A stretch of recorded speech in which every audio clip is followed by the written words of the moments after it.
There's a buck walks up the ridge right in front of us. Edge of your seat whitetail action is coming your way right now on Sportsman of North America. That's the way to come back. That's the way to come back. 30 yards or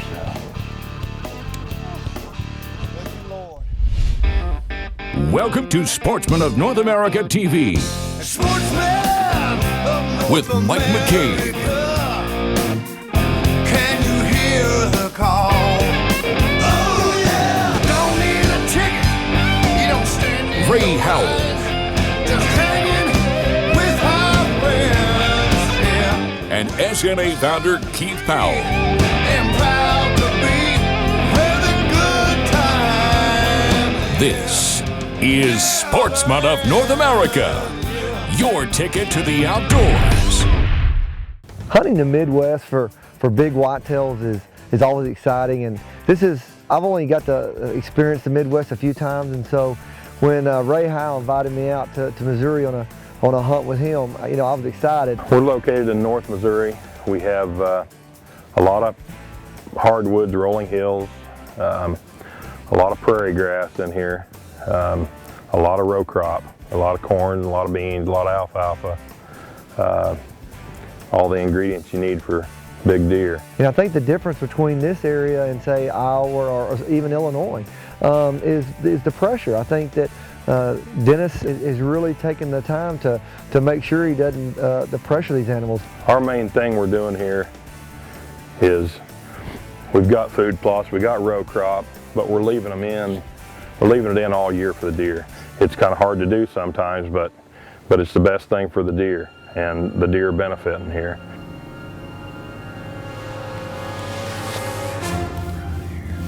So the first morning we take everybody out, and so Dennis is going to hunt with me and kind of show me the place, and we hunt one location, and it's not real cold yet, but we're at the peak of the rut.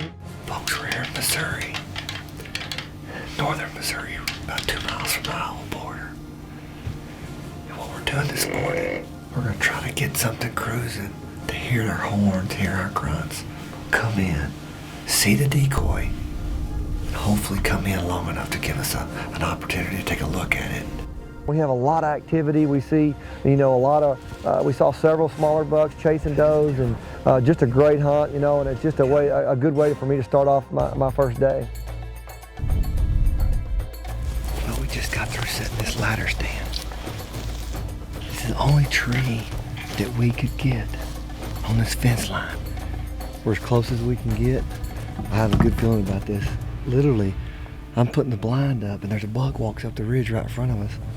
When we drive down here a minute ago to find the tree, we see 2 bucks right here chasing doe.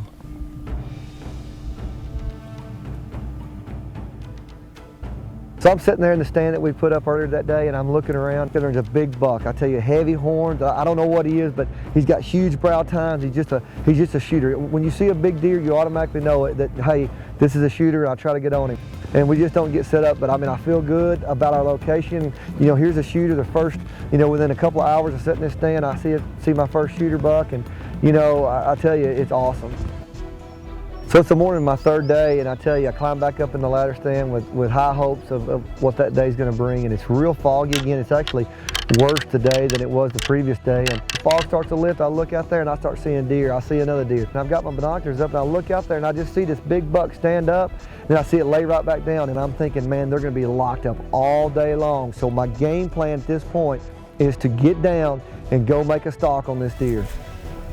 Okay, folks, I tell you what we're about to do is we're about to try to make a stalk on this deer. Been watching him all morning. I'm gonna go see if we can see him. We're gonna take a look. We're gonna peek over, see if we can take a look, and if we can see him, we're gonna try to get on him. So let's go. When you know there's a big buck out there, the excitement, you don't know if you're gonna get him, you don't know if you're gonna see him again, but I felt good about this deer, and I can just feel that little twitch of excitement coming on. So me and Mike, the cameraman, make a game plan to try to come across, cut the wind, and get high, and get as close to the area where these deer are as we can, and then just sit down and wait. We're sitting there about 285 yards away from that one buck that we know is bedded down. And we think that these other deer are right in this area. And this doe and a yearling come up from the opposite side and walk right on top of us and spook. And they run right through the area, right by the 8 point that we can see, and right through the area where we think the big buck is. And the 8 point stands up right as the doe runs by. So we're looking, and that doe goes over there and blows at us. And that 8 point is looking, he's staring at her hard, he doesn't know what's going on, and all of a sudden, I start scanning the area, and I look up and I see our big boy right beside him. We've got him. But the only problem is, now the deer are alerted, they're spooked. They don't know what's going on, but they don't like it. The big buck stands up, the doe's running up the hill, the big buck starts right behind her because he's not gonna let his hot doe go. So the big buck's up and he's on the move. I tell you what, my heart drops when I see how fast he's moving the country. When I saw that doe head up to the top of the hill and I knew he was gonna follow her, my heart just drops. He's on the move, they're alerted, they're spooked, and I don't know what's gonna happen.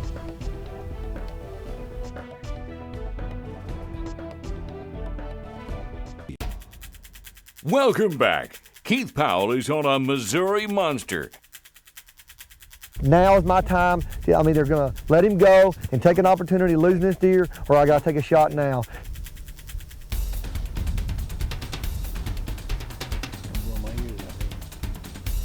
Wait till he gets behind that black bush.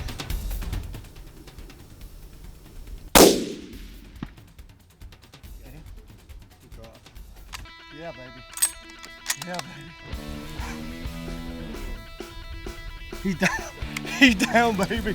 We took off that deer. We set up on him. That was about 350 yards right there. He took off on me. He was about to get out of town. And we put the smack down on him, baby. And he drops. He hits the ground like a sack of hammers, and I'll tell you what, I'm excited. Thank you, Lord. Man, it all came together, and I was gonna get my opportunity to walk over and take a look and see what this deer is, because I still don't know what this deer is. I think he's a nice 10-pointer, but at this point, I've not been close enough to judge him.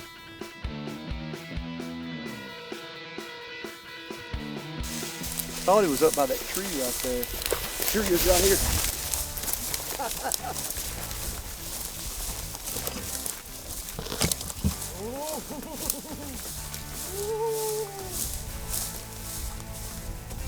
Folks, here he is, unbelievable.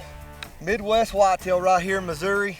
I saw this deer, I didn't know he had this extra point over here. I could tell that he was a good 10 point, but he's actually 11 point. I've never shot anything with this much mass. That's what you come to the Midwest for right there. It just got unbelievable mass. If you want to come hunt giants just like this one, or if you've ever dreamed of hunting giant deer just like this, visit us at www.sportsmanna.com. We're giving away a trip just like this each and every week, 52 a year. We're changing people's lives one hunt at a time. Folks, don't miss out on this unbelievable opportunity with Sportsman North America. This could be you standing behind this deer next year. We're Sportsmen of North America, and we're your ticket to the outdoors. It's time for this week's Sportsman of North America Winner's Spotlight. Hi, I'm Dave Kirk. I'm from Marion Center, Pennsylvania.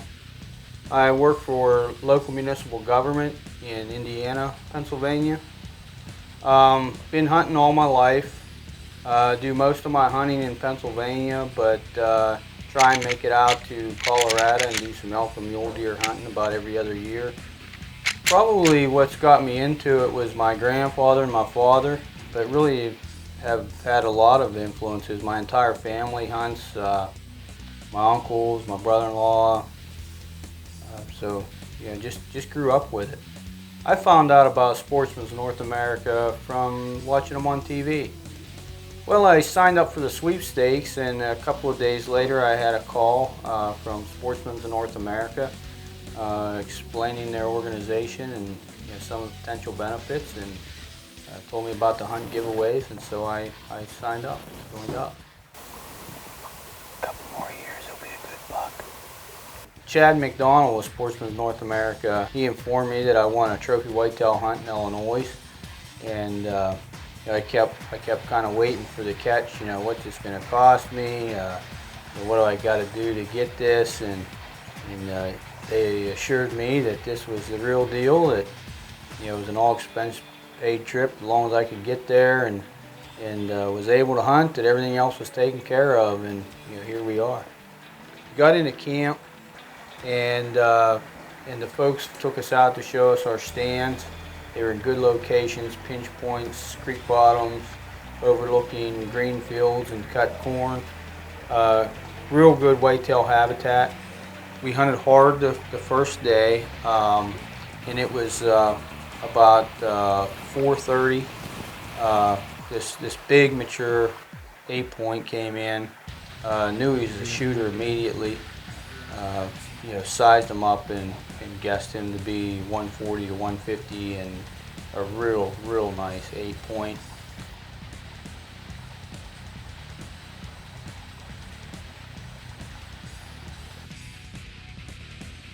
If you have the opportunity and you're into hunting, you're into the outdoors, I would suggest that you pick up the phone or log on to their website and give Sportsmen of North America a try. It is truly the real deal. I never expected in a million years that I could win a hunt like this, and I'm guessing you all out there are feeling the same way, and give it a try. You could be the next winner. 2009, what a tough year that was. I mean, all throughout the Midwest, the corn, it was up forever. Couldn't get harvested, it was so wet. The whole scenario throughout the Midwest was the same for everybody. This is our first day in Kansas. And I started my season off with David Henning in Kansas. And David's got a great operation. He's got several acres in 2 major counties where we were hunting close to Wichita. It's going to be real close. We're not going to see him coming from very far, so we got to be real quiet. David's got multiple photographs of some great bucks that he was having coming into food plots. So we was pretty excited about this. It was a little bit different country. That's not a good sign at all. That giant Kansas monster just come in. I think we got a little wind swirling in here. The wind's supposed to be out of the north, which is blowing back this way. But I think we just got a little swirl there. He definitely got I think he smelled Luke. David showed me one particular buck that he had coming into his cameras and on these food plots during the night, and he had never seen it in daylight hours. The wind's good for this location. Cool. And he's a good buck too. Yeah, it looks like it. We haven't got that buck all yet. It's the first pictures we've got of him, so it's gonna see if he's in there tonight. That first evening that we hunted with David, we had a great encounter with that buck. And when he come in, his rack looked like it stood 2 feet off his head. It was a great animal. That's the buck. That's the buck we was hoping to have an encounter with. And the funny thing was, when we got set up, my son Luke asked me if there was a post that looked like it was in my way. And I said, nah, that shouldn't be in my way. Well, guess what?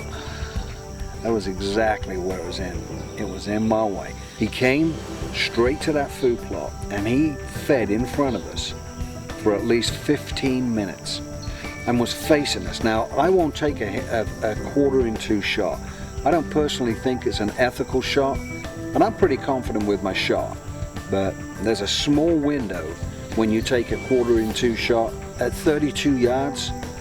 What's the chances of that deer staying exactly in that same position? They're pretty slim.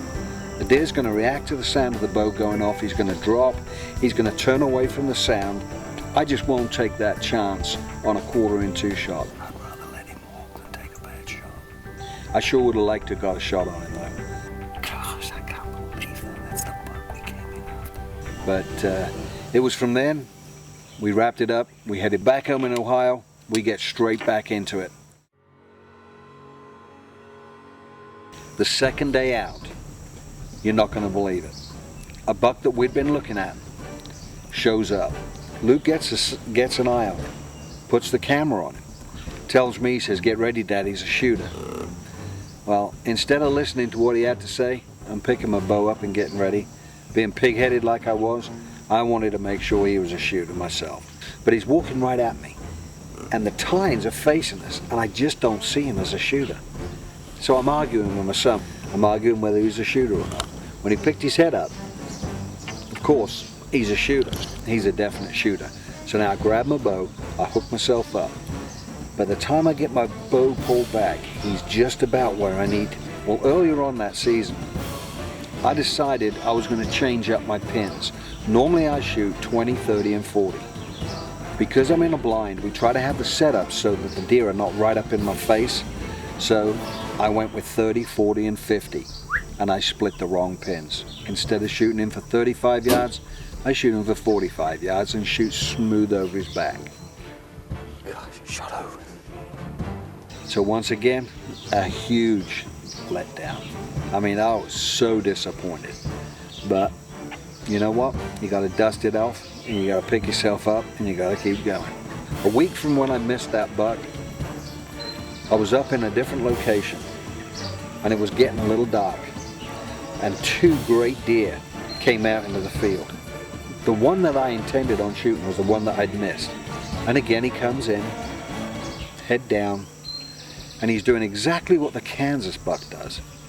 He's feeding, facing me, for close to 15 minutes.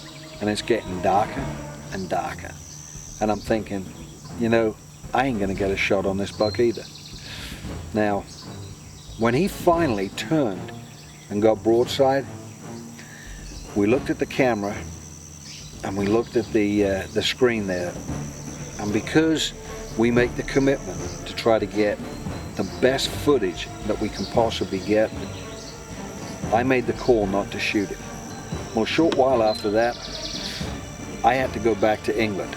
I had some stuff that I had to take care of for my father. Will Mike's season get any tougher? We'll find out right here on Sportsman of North America. Mike has been on a roller coaster ride of a season, to say the least. Let's see if his English tenacity will keep him in the game. So I get home. The first night we get busted. The second night I hunt a location where I missed him, but on the other end of the field. We're in the middle of January, so we've only got a couple of weeks left. But we got a couple of bucks that we've been looking at. Hopefully we'll get hooked up on one of them. And don't you know it? He comes out into the field. He's actually out there about 5 minutes before I recognize who it is. He's got his head down and he's just over the rise. When he picks his head up, undoubtedly I know exactly what deer that was. He starts sparring with a small buck and finally starts to make his way towards us. I've got about 8 does out in front of me and he comes over towards these does. That buck gets in front of me and he's feeding there for 3 or 4 minutes. The does kind of disperse around, so it's just him and a couple of others that are standing there in front of us. I pull the bow back, and on my wheelchair, where the arm comes down, it made a little squeak. And boy, did he ever hear it. He jerks his head up, and he's got us.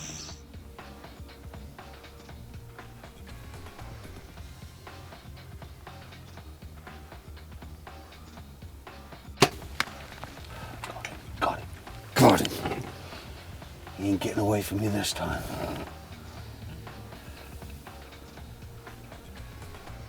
Yes. That buck is going nowhere.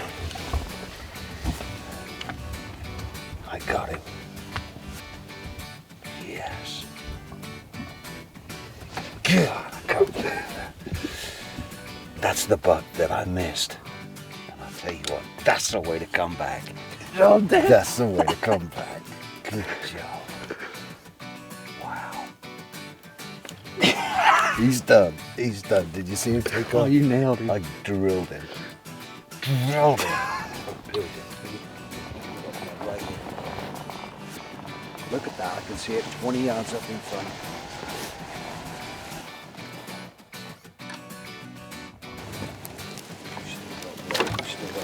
Let's go get it. Good job. And finally, middle of January, I finally end the story with this great buck. I mean, super good deer. He's got great times. Look what a great buck. Playing mass, just a super good deer. great character.